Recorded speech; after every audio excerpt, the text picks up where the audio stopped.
Mooney Wormtail, Padfoot and Prongs, Chapter 18. Probably the shortest chapter so far, and it's really just Lupin explaining really how they got to this moment. So he got bit by a vampire. He got bit by a werewolf as a young kid, and he didn't think they were gonna let him to Hogwarts, but Dumbledore was nice enough to let him to Hogwarts if he agreed, to go off once a month to do his transformation, and he did that. So the Shrieking Shack where they're in, the the rumor that comes from Shrieking Shack is that it's haunted because there's always wailing coming from there. But the wailing really was Lupin when he was transforming in his werewolf form, stuck in that shack.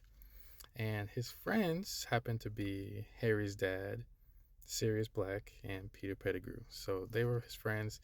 They obviously realized, he's going off once a month. They put two and two together that he must be a werewolf. So them being friends, they're like, we still want to hang out with you, bro. So they learned how to become Animagi, which is wizards that can transform into animals. Obviously, Sirius became a dog. Peter became a rat.